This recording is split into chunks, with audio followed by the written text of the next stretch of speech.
Hello everyone, welcome back to my YouTube channel. আজকে আমরা class 11 এর নতুন সিলেবাসের অ্যান অ্যাস্ট্রোলজিস্ট এটা পড়বো, যেটা আর কে নারায়ণের লেখা। তো এটা পড়ার প্রথমে আমাদেরকে জানতে হবে আর কে নারায়ণ কে ছিলেন। আর কে নারায়ণ যার নাম ছিল রাশিপুরম কৃষ্ণস্বামী আয়ার নারায়ণ স্বামী। উনি 10 অক্টোবর জন্মগ্রহণ করেছিলেন 1906 খ্রিস্টাব্দে এবং 13 মে 2001 খ্রিস্টাব্দে তিনি মারা গেছিলেন। তিনি তার পুরো নাম রাশিপুরম কৃষ্ণস্বামী আয়ার নারায়ণ স্বামী, কিন্তু তাও তিনি বেটার নোন অ্যাজ আর কে নারায়ণ অর্থাৎ আর কে নারায়ণ নামেই পরিচিত ছিলেন। Better known as R.K. Narayan was an Indian writer and novelist known for his work set in the fictional South Indian town of Malgudi. অর্থাৎ তার মালগুড়ি নামে একটা ফিকশনাল শহর ছিল, তিনি তৈরি করেছিলেন। সেই মালগুড়ি শহরেই মোস্ট অফ দ্য ওয়ার্কস, মানে বেশিরভাগ কাজগুলোতে মালগুড়ির সেটিংয়েই সীমাবদ্ধ। এবং এই যে আমরা গল্পটা পড়তে চলেছি, শর্ট স্টোরিটা অ্যান অ্যাস্ট্রোলজার্স ডে, এটাও কিন্তু ওই মালগুড়ি ডেজ থেকেই নেওয়া। His most noted work is Malgudi days and this present text is also taken from Malgudi days. তার মানে আমরা যেটা বুঝতে পারলাম, অ্যান অ্যাস্ট্রোলজার্স ডে এটা মালগুড়ি ডেজ থেকে নেওয়া হয়েছে। বুঝতে পেরেছো নিশ্চয়ই? এরপর আমরা অ্যান অ্যাস্ট্রোলজার্স ডেটা শুরু করতে চলেছি। Punctually at midday, he opened his bag and spread out his professional equipment, which consisted of a dozen cowrie shells, a square piece of cloth with obscure mystic charts on it, a notebook, and a bundle of Palmyra writing. Punctually at midday, he opened his bag, মানে সাধারণত দুপুরবেলা হলেই সে তার ব্যাগটা খুলে বসে। and spread out his professional equipment, এবং তার কাজের যে সরঞ্জামগুলো, প্রফেশনাল মানে হচ্ছে কাজের, ইকুইপমেন্ট মানে সরঞ্জাম, সেই সরঞ্জামগুলো সে ছড়িয়ে ছিটিয়ে বসে। তার মধ্যে কি থাকে? which consisted মানে contain মানে যেটা থাকে আর কি, of a dozen cowrie shells। ডোজেন মানে আমরা সবাই জানি, ডোজেন মানে হচ্ছে 12টা। সেই 12টা কড়ি শেল তোমরা দেখেছো নিশ্চয়ই, সাদা রঙের হয়, সে অনেকটা খোল থাকে তার মধ্যে সাদা রঙের। আর স্কোয়ার পিস অফ ক্লোথ, তার মধ্যে একটা আবার 4 কোনা কাপড়ের টুকরো থাকে, with obscure mystic charts on it. Obscure মানে হচ্ছে অনেক পুরনো, অদ্ভুত, আবছা মিস্টিক, অদ্ভুত একটা চার্ট আছে তার মধ্যে লেখা। এ নোটবুক, এবং একটা নোটবুক অর্থাৎ খাতা আছে, and bundle of palmyra writing. Palmyra writing হচ্ছে পাতার উপরে লেখা কিছু একটা পুঁথিপত্র। His forehead was resplendent with sacred ash and vermilion. Forehead মানে কি? কপাল। তার কপালে was resplendent অর্থাৎ কপালটা চকচকে, resplendent মানে ঝকঝক করছিল, with sacred ash, sacred মানে পবিত্র, ash মানে হচ্ছে ছাই, and vermilion এবং সিঁদুর দিয়ে। And his eyes sparkled with a sharp abnormal gleam, which was really an outcome of continual searching look for customers. এবং তার চোখগুলো ঝকঝক করছিল, যেন মনে হচ্ছিল অ্যাবনর্মাল মানে অদ্ভুত, গ্লিম মানে দীপ্তি। তার চোখের মধ্যে একটা অদ্ভুত দীপ্তি ছিল, যেটা বুঝতে পারছি, আমরা নিজেরা বুঝতে না পারলেও যেন মনে হচ্ছে সেই একটা অদ্ভুত একটা দীপ্তি ছিল তার মধ্যে, যেটা ছিল তার কন্টিনিউয়াল সার্চিং ফর কাস্টমার্স, মানে সে সবসময় যেন খদ্দের খুঁজছে, সেই জন্য তার চোখে মুখে একটা ঝলক ছিল।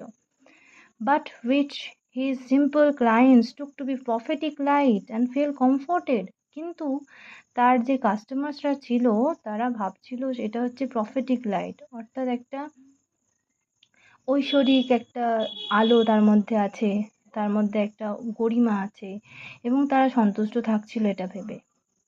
তাহলে এটা বোঝা গেল। The power of his eyes was considerably enhanced by their position, placed as they were between the painted forehead and the dark whiskers which streamed down his cheeks. Power of his eyes were considerably enhanced by their position. তার চোখের যে দীপ্তিটা, সেটা সে যেটা আরও যেন বেড়ে যাচ্ছিল, enhanced হচ্ছিল তার অবস্থানের জন্য। সেই অবস্থানটা কোথায়? Placed as they were between painted forehead. Painted forehead বলতে ওই যে সিঁদুর মাখা এবং ছাই মাখা কপাল, সেই কপালটার মাঝখানে, এবং ডার্ক হুইস্কার্স এবং কালো গোঁফ যেটা স্ট্রিম ডাউন হিজ চিক, যেটা তার গালে পর্যন্ত নেমে গেছে। তো তার মাঝখানে চোখটা থাকার জন্য সেটা যেন মনে হচ্ছে আরও বেশি চকচক করছে। Even even a half-wit eyes would sparkle in such a setting. এমনকি এই সময় একটা বোকা বোকা চোখও যেন চকচক করে। To crown the effect, he wound a saffron colored turban around his head. এই যে একটা এর মধ্যে একটা প্রভাব বিস্তার করার জন্য সে একটা জাফরান কালারের টারবান মানে পাগড়ি বেঁধেছিল মাথার মধ্যে। This colour scheme never failed. তার এই যে কালার সম্বন্ধে খেলা, কালার নিয়ে অর্থাৎ রং নিয়ে খেলা, সেই রঙের খেলা কখনো যেন ব্যর্থ হয় না। People were attracted to him as bees are attracted to cosmos or dahlia stalks. মানুষজন তার প্রতি আকর্ষিত হয়ে যায় যেমনটা মৌমাছি কসমস মানে ফ্লাওয়ার্স ফুল, ফুল দেখলে বা ডালিয়া গাছের কাণ্ড দেখলে আকৃষ্ট হয়ে যায়। He sat under the boughs of a spreading tamarind tree which flanked a path running through the town hall park. সে কি করেছিল? সে বসেছিল স্প্রেডিং ট্যামারিন্ড ট্রি মানে একটা বিস্তারিত একটা প্রকাণ্ড তেঁতুল গাছ ছিল। সেই তেঁতুল গাছটা টাউন হলের দিকে বেয়ে গেছে। সেই গাছের তলায় সে বসেছিল জিনিসপত্র ছড়িয়ে। It was a remarkable place in many ways. এটা একটা গুরুত্বপূর্ণ জায়গা অনেক দিক থেকে। A surging crowd had always moving up and down this narrow road morning till night. সবসময় মানুষের আনাগোনা লেগেই আছে যেন দিন থেকে রাত্রি পর্যন্ত এই রাস্তাতে। A variety of trades and occupations was represented all along its way. এবং অনেক ধরনের ট্রেডস মানে ব্যবসা, অকুপেশন, পেশার লোকজনও এখানে সারাদিন দেখতে পাওয়া যায়। তাদের মধ্যে ছিল medicine sellers of stolen hardware. Medicine sellers মানে ওষুধ বিক্রেতা, স্টোলেন হার্ডওয়্যার্স মানে হচ্ছে চুরি যাওয়া সমস্ত জিনিসপত্র। যেমন অনেক হয় না কলকাতায় চোরাবাজারে অনেক চুরি করা ফোন দেখতে পাওয়া যায়, সেরকমই স্টোলেন হার্ডওয়্যার এবং জাঙ্ক পুরনো জিনিসপত্র, ম্যাজিশিয়ানস এবং সেখানে জাদুকরও ছিল। And above all an auctioneer of cheap cloth এবং একটা সস্তা জামা কাপড় বিক্রেতা। who created enough din all day to attract the whole town. সে এত চেঁচামেচি করছে সারাদিন ধরে যেন সমস্ত লোকজনকে তার দিকে আকর্ষিত করার চেষ্টা করছে। Next to him in vociferousness came a vendor of fried ground nuts. সরঞ্জাম নিয়ে একজন বাদাম বিক্রেতা সেখানে এসেছে। Who gave his ware a fancy name each day. যে তার জিনিসের মানে বাদামের নাম দেয় নিত্য নতুনভাবে প্রত্যেক দিন। কলিং ইট বম্বে আইসক্রিম, কখনো বা তাকে বম্বে আইসক্রিম বলে ডাকে one day, and on the next daily almonds, আবার ডেলি আমন্ডস বলেও ডাকে, and on the third raja's delicacy, রাজার আমেজ প্রিয়তা, অ্যান্ড সো ফর্থ, এবং অন্যান্য নামও দিতে থাকে। And people flock to him, এবং মানুষ যেন মৌমাছির মতো ভিড় করতে করতে ভন করতে করতে তার দিকে যায়। A considerable portion of this crowd dallied before the astrologer too. এবং সেই একটা পোর্শন লোকের ভিড় সেই অ্যাস্ট্রোলজার অর্থাৎ জ্যোতিষীর দিকেও যায়।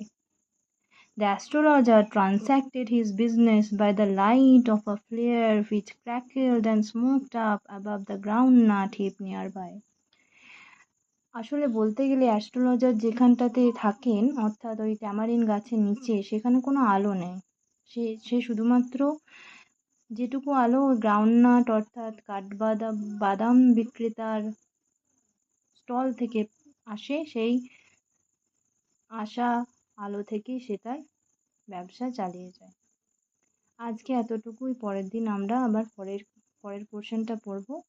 যদি আমার পড়ানোটা তোমাদের ভালো লেগে থাকে তাহলে অবশ্যই লাইক এবং শেয়ার করে দেবে, এবং ভিডিওটা দেখার পর সাবস্ক্রাইব করে দেবে। ধন্যবাদ।